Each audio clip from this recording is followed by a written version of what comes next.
Greetings. Welcome to Calculus in the AM. Your host, Mr. Sudalka. And we're looking at higher order derivatives. Now here's a big old function. And it shouldn't be too hard to work with, right? A. I know what this means. F prime. Let's write her down, guys. Mark, set, go. I paused. That means you are supposed to be working, computer people. Okay. We know the first derivative. What do you guess the second derivative would mean? Hashim's not talking. Of the derivative. Well, what about the third derivative? The derivative of the second derivative. The fourth derivative, too many tick marks. 1, 2, 3, 4, no. We use anything higher, and you're not going to do fourth derivatives too often, don't worry. But this is just to get the point across if you needed to. That's how you could notate it. I'll pause the video, you guys are going to do them, and we'll compare answers, okay? Okay, so I'm hoping you could fly through these. A couple things to notice. For a polynomial function, you notice you keep losing a degree as you do derivatives, right? So if you do enough derivatives, in this case, the fifth derivative, you get down to 360. You get down to 720x. After that, you get down to the constant. The sixth derivative would be 720. The seventh derivative would be 0. And there's no derivatives after that, right? What's the point of doing it? Well, we'll figure out a point of doing it in a minute. There's some applications. Actually, there's not a lot of applications of doing anything past the second derivative, just the idea that you can. Now, first of all, you notice degrees decrease on polynomials. We'll see some other functions that go forever. But it destroys constants in the sense like the derivative of 5 is 0, and then after that, nothing. Now, what is the point of this? Who's taking physics? Just two of you. Well, you guys will see no point in this thing.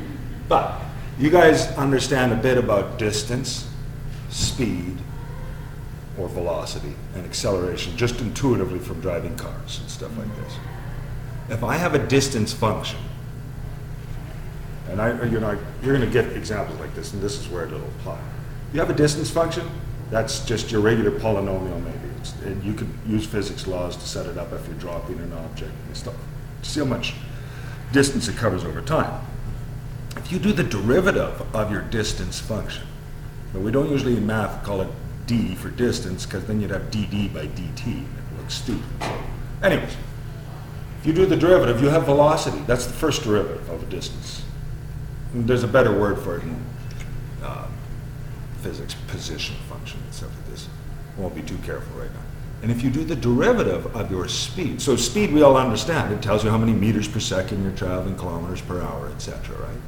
If you do the derivative of a speed or velocity function, there's a distinction between the two. You have acceleration, and intuitively, some of you probably understand acceleration, but what does acceleration tell you? It tells you the rate at which you're speeding up, like how fast your speed is changing. After that, the third derivative, it tells you how fast your acceleration is changing. It gets very abstract after that. It's not always useful. It's also good for business models. You want to know how fast something's selling like hotcakes? Well, prove it. What is the rate at which some product is selling, dill pickle chips or something like this? Are dill pickle chips selling, is the selling rate increasing over time this month? That'd be the second derivative if you could plot this stuff on charts and stuff. So there is applications. Another notation. What do you guess? If dy by dx is first derivative, this would be the second derivative in the d by dx notation. Do you notice that the y is not included in the square? Do you guys see that? Like d squared by dx squared.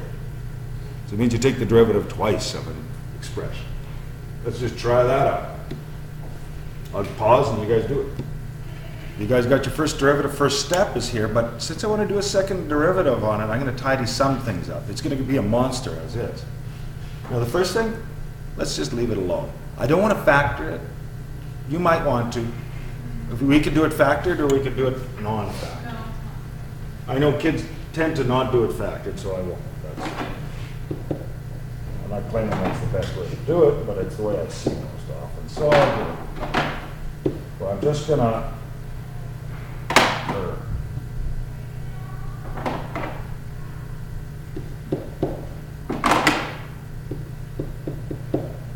now my color coding system here is from here, right? I just rewrote the original function so you can see it's a product with chain rule involved, right? So the first one is derivative of the first, leave the second thing alone.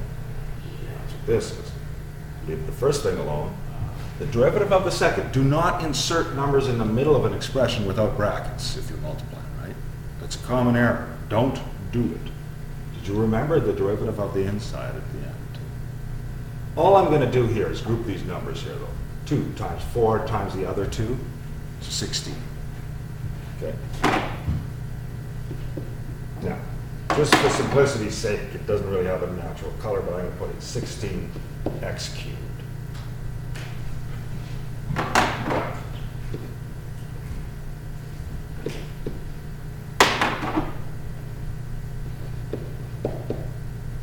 I did not say you have to factor, so don't necessarily. Now this is like a double problem in a sense, right? You guys work this one out for your second derivative. I'll pause and we'll check your answer. So apparently this is it. This is something you should be able to do except on a test, like for chapter 4. This would be basically one problem, you think of it as, right? And this is the derivative of the second chunk that's added. And then I collected the. Oh, good. You multiplied the constants probably, right? Is that what you mean? I cut you off. Sorry. Okay. I'm just showing the first step. From there, fine. If you're asked to collect like terms, you'd never collect like terms here. You'd never fully, I'd never expect you to multiply it to the 4 and stuff like that. That's ridiculous. You could factor this though. We're not going to get into that. That's algebra skills. Okay. So with implicit differentiation, we can find the second derivative. This will be good practice. Now the first step is what we've been just working on the other day, and you guys are just finishing on your chapter end assignment. I will turn you guys loose. Find the first derivative, solve for it, and then you find the second derivative. Sometimes it gets messy. It's not too bad. I'll pause and we'll compare answers. Okay, here's the first derivative. We're not done. I'll start from the start. Okay. The x squared derivative, 2x, no problem, right? Yeah. I put this in square brackets because it's the result of a product rule. And it's a good habit to get into in case that was minus in front. So the derivative of the first thing is the derivative of x, 1. I wouldn't normally write that down, but I... The one with the what? And then leave the second thing alone. So 1. Added to, because it's a product. The first thing left alone. The derivative of the variable y is 1, but it's a mismatch, so dy by dx, because it's with I respect. forgot, I was just trying to. I figured that. Don't realize. That's why I put 1y there. I wouldn't normally, but I wanted you to see that. We simplify. Now we have to do a second derivative of this son of a gun, which we'll do. So no further questions about the first derivative? It's tricky enough, implicit. Okay. So now I'm going to work on my second derivative. I'll use green for this one. So my second derivative. Leave it solved for dy by dx. First thing, you have to have it solved as far as what we're doing. Okay? We'll show you other methods. Then let's see here. Well, obviously we're doing the derivative of the derivative, so d2 y by dx is equal to. Well, this looks like the quotient rule, does it not? True that. Yeah, it is. Okay. So the derivative of the top thing, leave the bottom alone and write it down. So the derivative of the top thing is not too shabby, is it? -2 for the minus 2x part. So -2 minus, what's the derivative of y though? dy by dx, and it's still it's not second, it says dy by dx.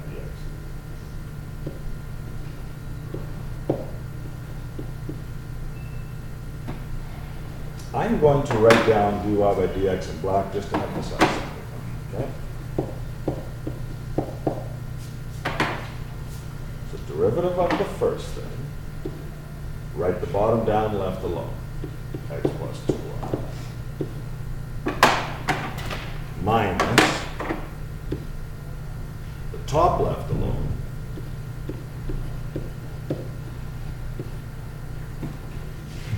derivative of the bottom.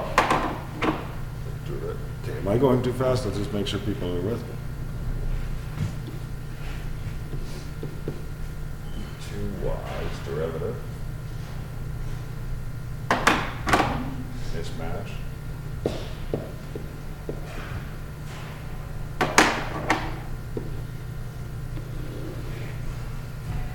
I'll stand in the way on purpose.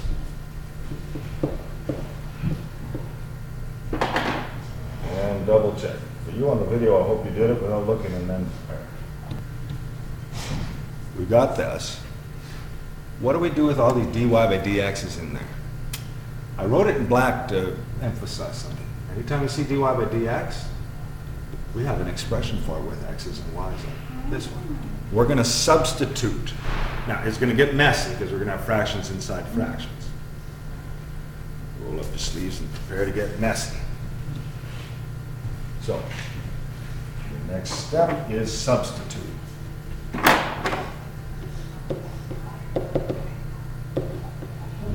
You guys do it, I'll do it, we'll see.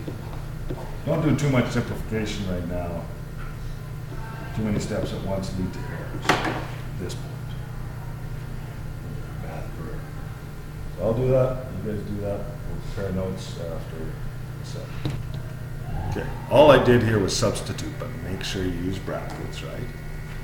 Especially because of like the minus sign if you apply it through here and so on. What could you do? And I'm not going to ask you to do this.